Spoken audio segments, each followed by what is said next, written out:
ஊழியர்களுக்கான நலத்திட்டங்கள் எண்ணற்றவை. இந்த நாட்டிற்கே வழிகாட்டுபவை.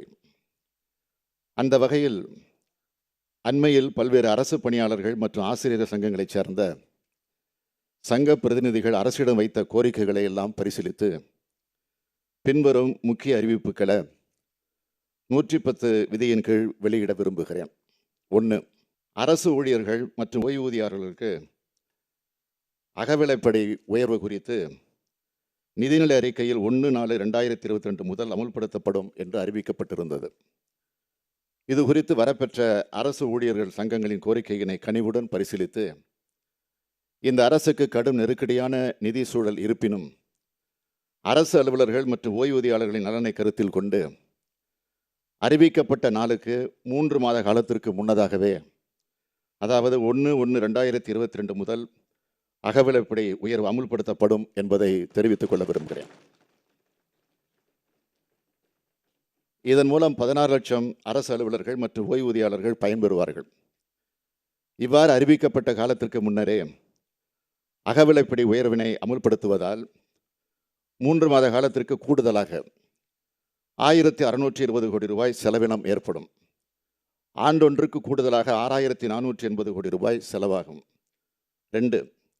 சத்துணவு மையங்களில் பணிபுரியும் சத்துணவு சமையலர்கள் மற்றும் சமையல் உதவியாளர்கள் ஆகியோரின் ஓய்வு பெறக்கூடிய வயது 58 60 உயர்த்தப்படும். இதன் மூலம் தற்போது பணியில் இருக்கும் 29,137 சமையலர்களும் 24,576 சமையல் உதவியாளர்களும் பயன்பெறுவார்கள். 3.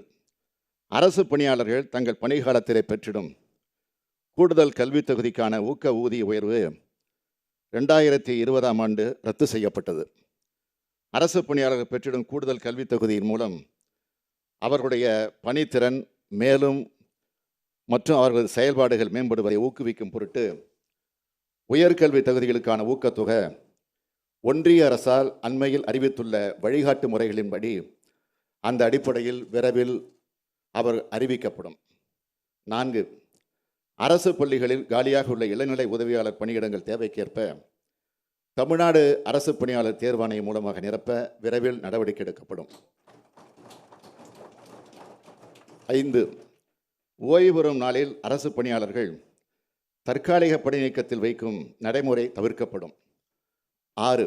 2016, 2017 மற்றும் 2019 ஆகிய ஆண்டுகளில் முந்தைய அரசுக்கு எதிராக அரசு ஊழியர்கள் நடத்திய வேலைநிறுத்த போராட்டங்கள் தொடர்பாக பல்வேறு சங்கங்கள் தங்கள் வேலைநிறுத்த காலம் மற்றும் தற்காலிக பணி நீக்க காலத்தின பணிக்காலமாக முறைப்படுத்த வேண்டும் என கோரிக்கை வைத்திருக்கிறார்கள். இதனை பரிவுடன் பரிசீலித்து பாதிக்கப்பட்ட அரசு ஊழியர்கள் அவருடைய வேலைநிறுத்த காலம் மற்றும் தற்காலிக பணி நீக்க காலம் ஆகியவை பணி காலமாக முறைப்படுத்தப்படும் என்பதை தெரிவித்துக் கொள்கிறேன். 7. வேலைநிறுத்த போராட்டத்தின் போது பணியிட மாற்றம் செய்யப்பட்ட ஆசிரியர்களை அதே இடத்தில் மீண்டும் பணியமர்த்தும் வகையில் கலந்தாய்வின் போது அவர்களுக்கான உரிய முன்னுரிமை வழங்கப்படும். மேலும் போராட்ட காலத்தில் அவர்கள் மீது எடுக்கப்பட்ட ஒழுங்கு நடவடிக்கைகள் கைவிடப்படும். அந்த ஒழுங்கு நடவடிக்கையின் காரணமாக பதவி உயர்வு ஏதேனும் பாதிக்கப்பட்டிருந்தால் அதுவும் சரி செய்யப்படும். 8. பணியில் இருக்கும்போது காலமான அரசு பணியாளர்களின் வாரிசுதாரர்கள் கருணை அடிப்படையில் அரசு பணி பெறுவதில் உள்ள நடைமுறை சிக்கல்களை நீக்கும் வகையில் கருணை அடிப்படையிலான நியமனங்கள் குறித்து தற்போது நடைமுறையில் உள்ள தெளிவின்மையை சரி செய்யும் வகையில் உரிய வழிகாட்டு நெறிமுறைகள் வெளியிடப்படும். 9. அரசு பணியாளர்களுக்கான மருத்துவ காப்பீட்டு திட்டத்தின் கீழ் அரசு ஊழியர்களை சார்ந்து வாழும் மகன்கள் மற்றும் மகள்கள் ஆகியோரை அவர்களது வயது வரும் என கருத்தில் கொள்ளாமல் இத்திட்டத்தின் கீழ் பயன்பெறும் வகையில் ஆணைகள் பிறப்பிக்கப்படும். மேலும் அரசு ஊழியர்கள் இத்திட்டத்தின் கீழ் இடர்பாடுகள் ஏதுமின்றி பயன்பெற ஏதுவாக அவர்களுக்கு உதவிடும் வகையில் ஒருங்கிணைந்த தனி தொலைபேசி உதவி மையம் ஹெல்ப் டெஸ்க் ஒன்று அமைக்கப்படும். 10. மருத்துவ காப்பீட்டு திட்டத்தின் கீழ் அரசு ஊழியர் சங்கங்களால் கொரோனாவுக்கான சிகிச்சைகளை உயர் சிகிச்சை பிரிவில் சேர்க்க வேண்டும் என்று கோரிக்கை அளிக்கப்பட்டுள்ளது.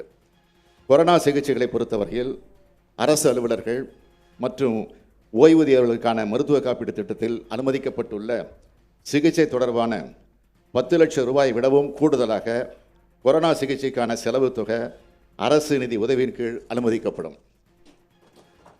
11.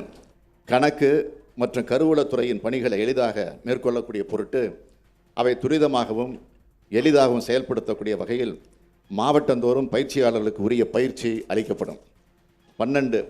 புதியதாக அரசு பணியில் சேரும் அரசு பணியாளர்கள் மற்றும் பதவி உயர்வு பெறும் பணியாளர்களுக்கு பணி தொடர்பான பயிற்சியினை அந்தந்த மாவட்டங்களிலே வழங்குவதற்கு நடவடிக்கை எடுக்கப்படும். இதன் மூலம் பவானிசாகர் சென்று பயிற்சி பெறும் நிலை தவிர்க்கப்பட்டு தாமதமின்றி அரசு ஊழியர்கள் உரிய காலத்தில் தங்களுக்குரிய தகுதிக்கான பருவம் முடித்தல் மற்றும் பதவி உயர்வு பெறுவது உறுதி செய்யப்படும். 13. அரசு பள்ளிகளில் மாணவர்களின் சேர்க்கை அதிகரித்துள்ளதால் ஆசிரியர் மாணவர் விகிதாச்சார தேவைக்கேற்ப ஆசிரியர் பணி நியமனம் மேற்கொள்ளப்படும்.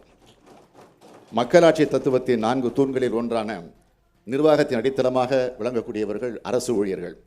அவர்களது நலனில் எப்போதுமே அக்கறை கொண்டு அவர்கள் நியாயமான கோரிக்கைகளை இந்த அரசு படிப்படியாக நிச்சயமாக உறுதியாக நிறைவேற்றும் என்று தெரிவித்து அமைகிறேன். உடனுக்குடன் செய்திகளை தெரிந்து கொள்ள சன் நியூஸ் பெல் ஐகானை கிளிக் பண்ணுங்க.